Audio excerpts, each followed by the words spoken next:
Problem number 9. Problem number 9 is like this. This time the graph appears to be like this.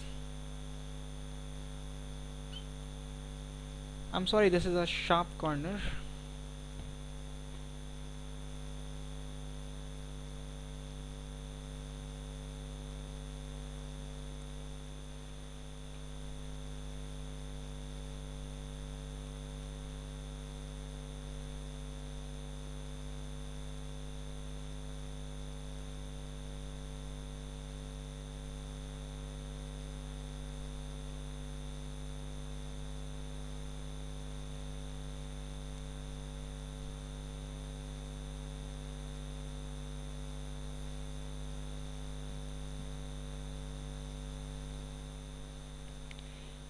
Now this is the graph.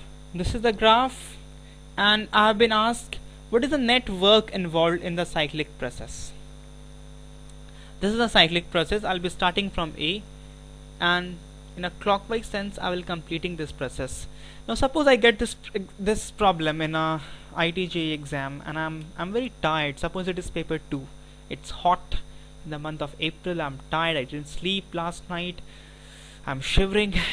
So in that whole confusion and in that trauma, I see this problem, and being very excited, and I have done 1,000 times at least, and I have known through textbook and my teachers, and things have been engraved in my mind that the work is very easily found in a cyclic process by calculating the area under the curve.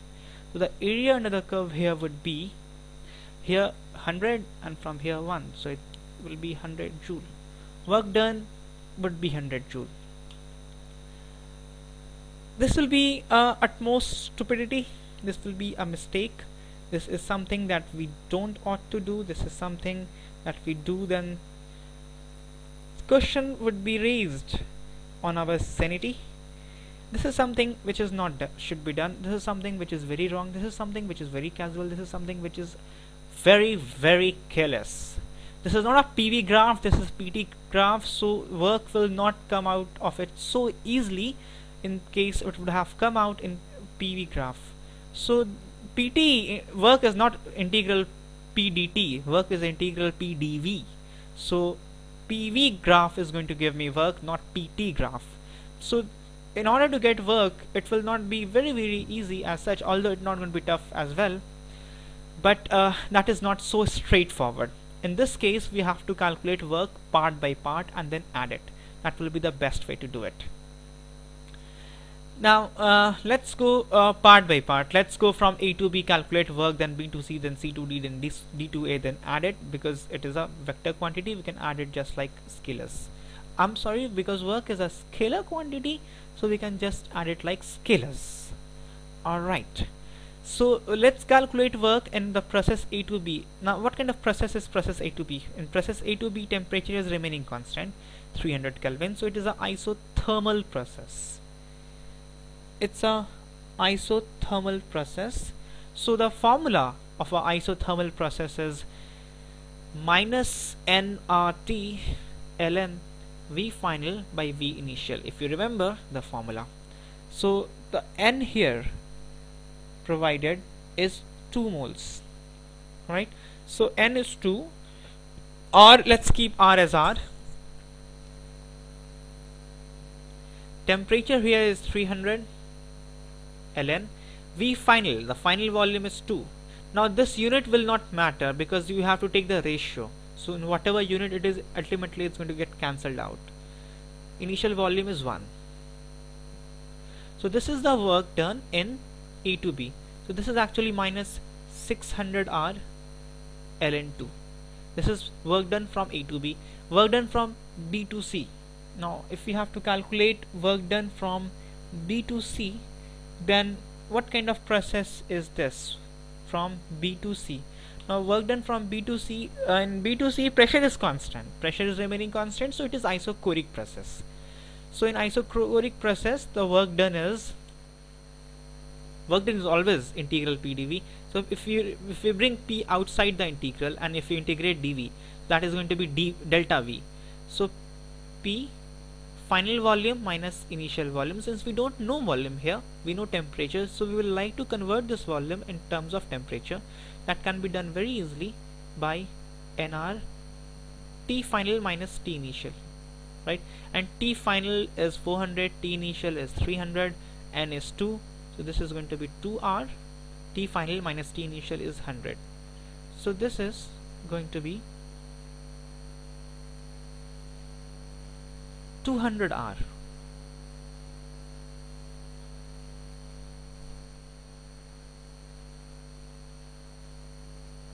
Alright, now when you go from C to D,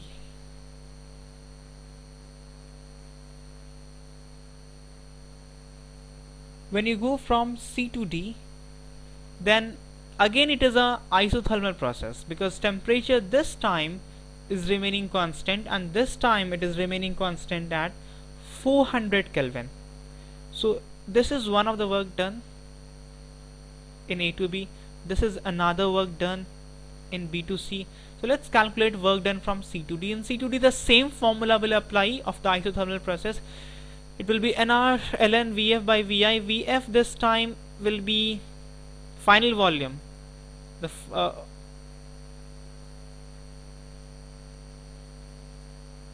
The final volume, actually in this case,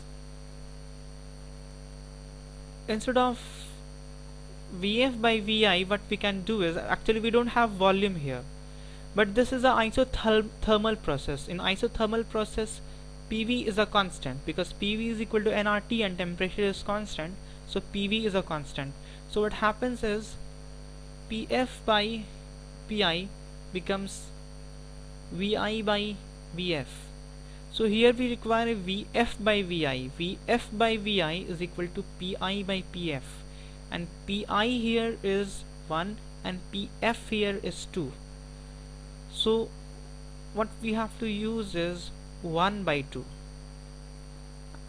So when ln 1 by 2 you convert to ln 2, this minus sign will be generated, that will make the minus sign already present outside into plus. So actually it will be plus 600 R ln 2. I really apologize for this, but nevertheless we all do mistakes. Now since the same way will be coming from C to D, in case of C to D, what will happen is, in case of C to D, again we will be using same formula, and we will be requiring Vf by Vi in this formula, so that will be substituted by Pi by Pf. So Pi here is 2 and Pf here is 1. So in this case we will be having N is 2, R, let's keep it R, T here will be 400, and ln Pi by Pf. Pi is 2, Pf is 1. So this is going to give us 800 R ln 2. This will be the work done for the process on going from, and this minus sign will be there. This will be the work done on going from C to D.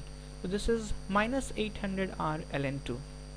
Now let's come back to A from D. So when we go from D to A, again that is a isobaric process, and the process here in isobaric process, the pressure is remaining constant as 1 atmosphere. So the pressure is remaining constant at 1 atmosphere. So the same formula here again will apply. Same formula again will apply here, and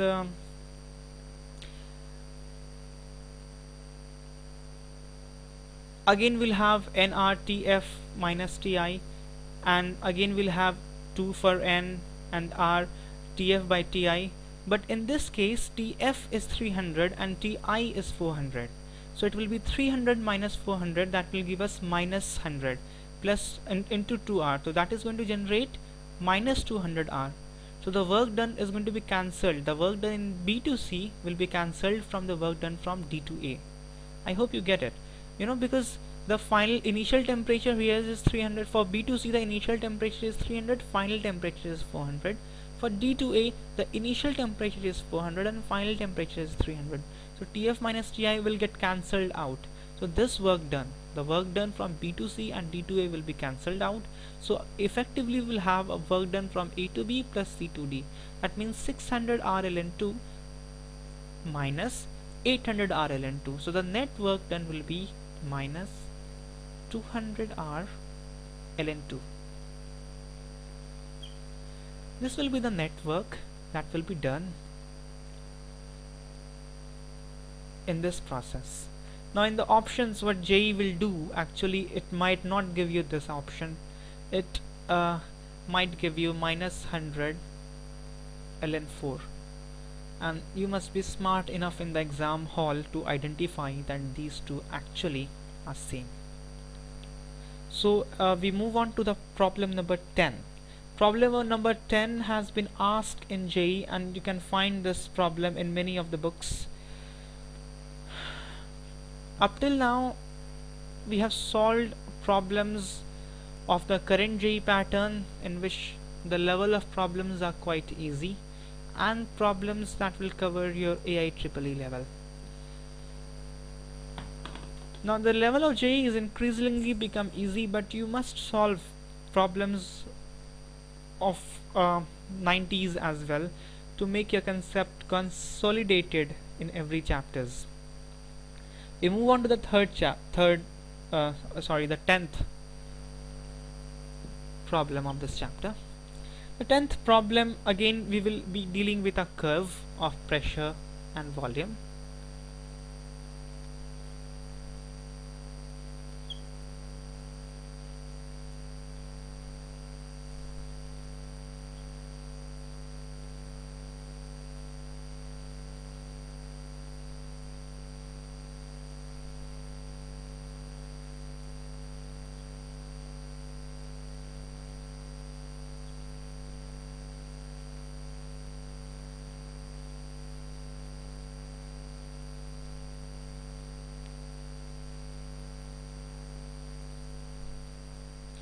Now this is a cyclic process starting from A to B, B to C and C to A. Now in the cyclic process they ask you what is work done by the gas. Now you should solve it orally and tell me what is work done by the gas.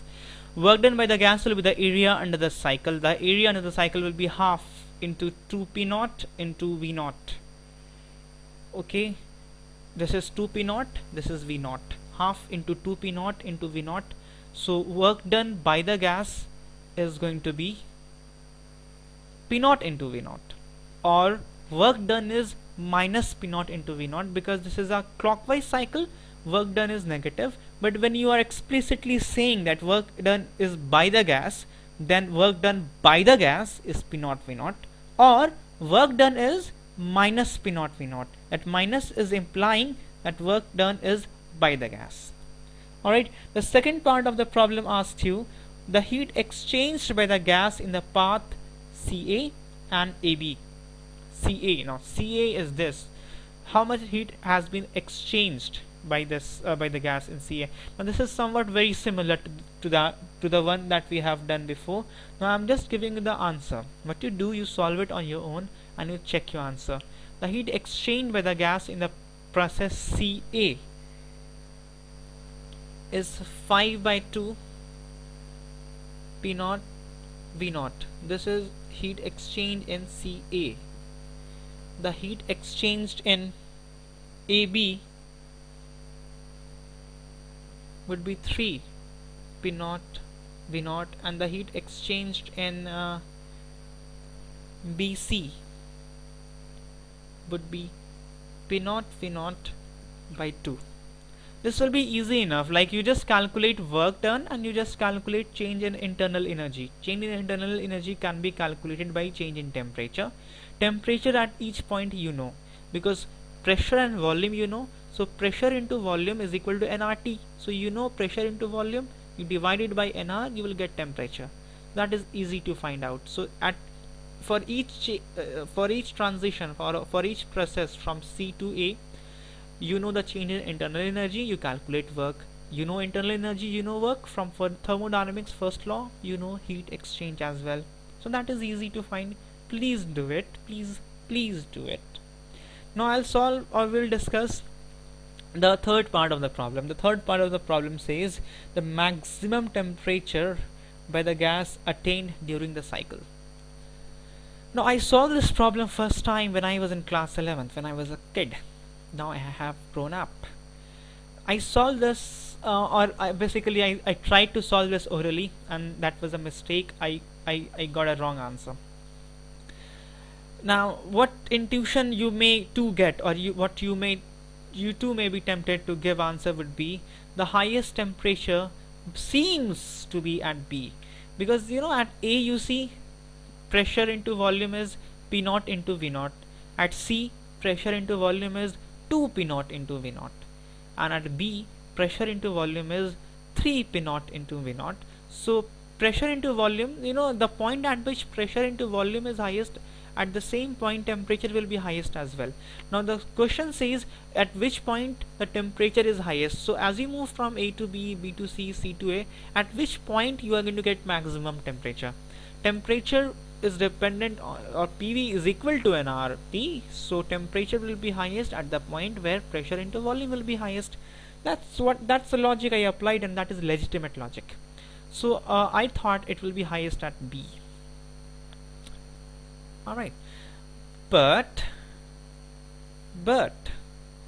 what you will find is, suppose I take a point here at midway between P naught and 3 P naught, that will be 2 P naught.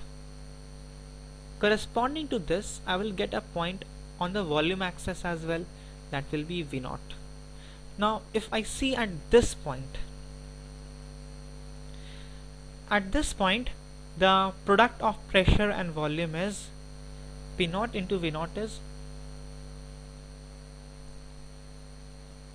2, I'm sorry, this is the midway between V naught and 2 V naught will be 1.5 V naught. Okay, the midway, if you are taking the midway of this by the property of triangle, it will also come the midway of this. So the product is 2 into 1.5 is 3 P naught V naught. If you see at B also it is 3 P naught V naught. At this point it is also 3 P naught V naught. So the temperature at B and the midpoint of this of this side is same, it's 3 P naught V naught. So that means the temperature rose from B and then settled back to the same temperature at this point, because it is not keeping constant, surely, because this is not a isothermal process, because for isothermal process you have a hyperbolic curve of pressure and volume, not a straight line. So surely there must be a point in between at which the temperature will be highest, and we need to find that temperature. So this is how we can intuitively guess that the temperature at B will not be the highest. But in exam we don't have much time to analyze and see problem from different angle and convince ourselves that temperature is not going to be highest at B. In exam what we need to do is we need to follow a mathematical procedure. The procedure that we can have faith in, the procedure that will fetch us a right answer. Now the procedure will be, or anything like this thing will be done in like most of the chapters of maths or physics. For any quantity which is if you have to maximize any quantity, you find an expression of that quantity and then you differentiate it. Differentiation gives you the value of the dependent variable at which the quantity will be highest. Similarly, from here what we need to do is we need to find if we need to find the maximum value of temperature. So what we need to do is we need to find the expression of temperature in terms of volume or pressure. Suppose we found the temperature as a function of volume, then we will differentiate that expression. We will find the value of volume at which the temperature is highest, and then we will put that value of volume and we will get the final the highest temperature. Suppose I have expression y is equal to 2x square minus x, and I've been asked what is find the maximum value of y, then what will we do? We will differentiate this expression in terms of x, so we will find dy by dx. Dy by dx will be 4x minus 1. Then we will set dy by dx to 0.